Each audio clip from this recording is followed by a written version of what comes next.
Seascape photography is probably where I'm most at home.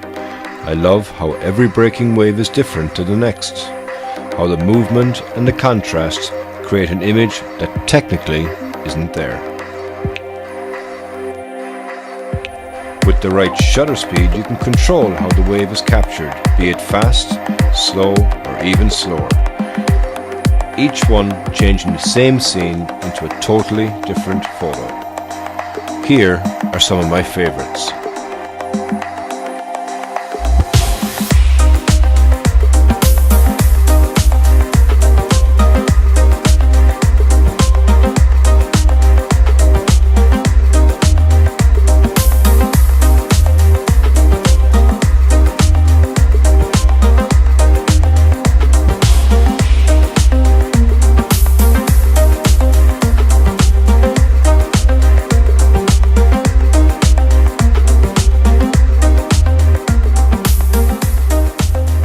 When you come to the seaside and the coast, you have a lot of movement in the water, and something I love to do is use a long exposure to create a scene that effectively is naturally there. It is there as such, so all the elements and everything else that we're going to look at today are physically here, but you have a moving element which is your water, and what that's going to do is create something that is only going to be there for a fleeting moment. But if you were to take a standard photograph, you'd freeze the wave in the motion that it's in. But when you do a long exposure, you keep the movement of the water coming through, and it creates something which is nice within the image. And what I'm going to do today is I have at the moment my Lee little stopper on, and that's going to give me 6 stops of extra light or exposure. So it allows me to keep the shutter open for a longer period of time, which means it's recording all of the movement in the water, but you actually won't see any waves. What you'll see is the milky smooth aspect of the water as it flows through the scene. The rocks are the static element, and I'm looking at a sea stack here in front of me, which would be the static element as well within the shot. And with the Lee little stopper, it's allowing me at the moment at f9 to get a 25-second exposure. I'm around about 30 minutes away from sunset.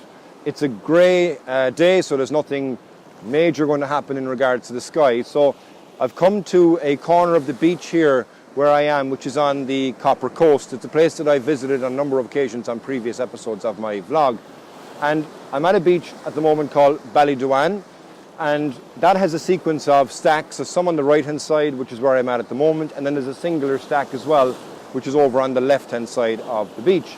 But I've come to the edge here because it's high tide, and the water's rushing in against me, and it's hitting off one of the stacks that I'm focusing on at the moment. But when it's rushing in below me here, it's adding some nice movement and white into the dark of the rocks that are below me. And then when you couple that with the sea stack as well that's there itself, when you take the long exposure, what you end up with, like I said from the outset, is an image or a scene that actually isn't there. And I think it does really give a nice image. It gives something different as well than rather just a standard shot, but you can get a real ethereal effect depending on how fierce the water is actually moving and such like that as well. So I'm going to take a couple of test shots here, and I'll check back in with you again in a moment, and I'll show you the shot that I've taken, and I'll explain what I've done within that shot as well itself.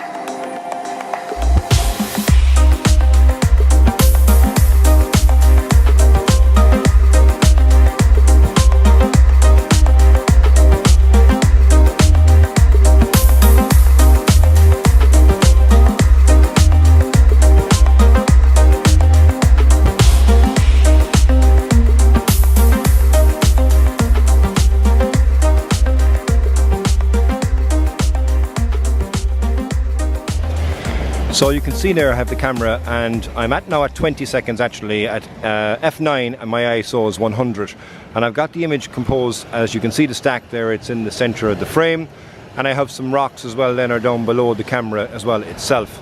And what I'm effectively doing is waiting for a wave to come through, like right now, to cover this area. And now I'm going to take the shot. I'm using my remote so I don't have to touch the camera.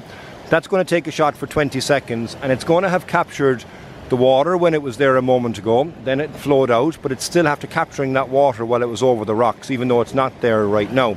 So everything that's happened in that scene during that 20 seconds, the sensor is actually registering all of that within the image as well itself. And as you can see there on the image, you'll see movement in the water, and you can see some of the rocks as well that were there. And it does give a nice shot from a kind of a milky water effect. Another one that you can do with long exposures is to play around with your exposure time. So typically I find half a second to 1 second is perfect to be able to keep the movement in the water, not blur it out too much, but also not freeze the water as well. So like here now, you can see the water's come in there. If I had my camera set up at a half a second, I'd actually capture the movement of that water when it was breaking over the rocks that are going to be in the foreground of the image. So the beauty of that then is you just wait for a wave to come through. You time it, so when you're using the remote again, you can just take the photo and you can capture that movement in the water, which I do think gives a really, really nice effect. What I'll actually do here is, once I've done with these shots, I'll take off the little stopper and I'll put on my 0.9 grad. And the reason I'll need that is just to not overexpose the sky, because that's going to be the brightest part, even though it's not bright, but just to make sure that it doesn't blow out. So I'll swap that out there and I'll show you then the differences in the shots that can happen when you have a 0.5 or a 1 second exposure.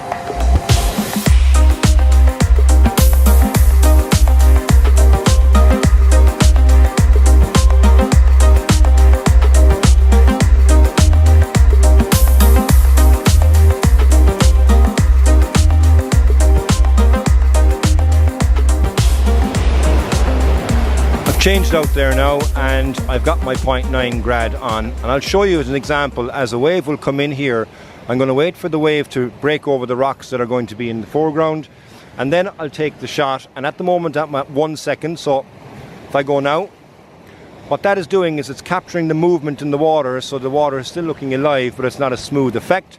And it's just a matter of waiting and using the scene that you have in front of you, but also the water as well that's coming through, because you can be quite clever when you're using water in how it can display within the actual image itself. So on the stack that you see on the back of the camera there, if I wait for a wave that's going to come in and break on that, so I'll try one here, I can catch the water now that's moving over the top of that, and that then will keep the whole image itself fresh. I missed that one actually, but I'm going to catch that wave as it comes in here.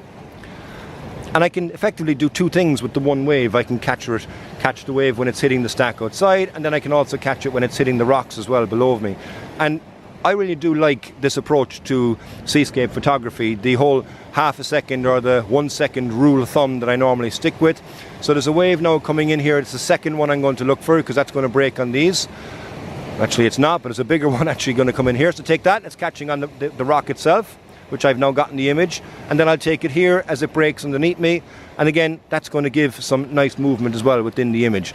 And then I could always in post take the two shots and combine them together, so effectively it's the same wave, one when it breaks on the stack outside, and then the second when it breaks on the rocks that are here before me as well. Really handy thing to do, really handy thing to know when you're doing seascape photography. And also as well, you don't always have to have a very, very long exposure. This is a good one. So there's nice movement there, as you can see on the image that's been captured on the camera. Hopefully it comes up on this here. But you know, you don't always have to have an ultra long exposure. You can actually play around with the waves that are coming through. And like I've said on previous episodes, what I love about seascape photography is that every image is going to be unique. There's going to be nothing the same.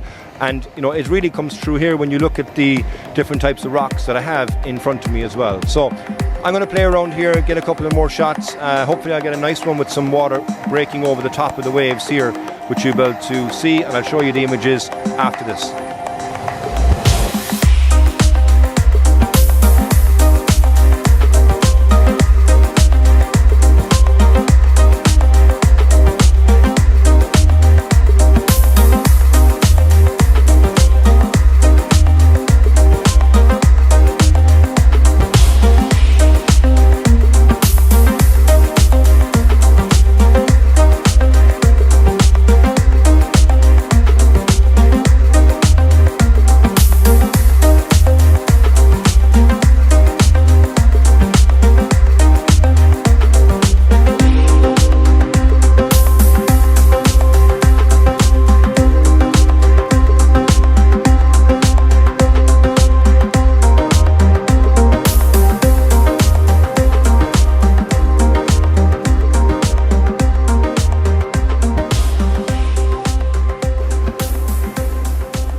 something else now that you can do here is, because the light is fading, as I said earlier, it's close to sunset, I actually don't need any filters whatsoever on the camera, and I can still get a 1 second exposure.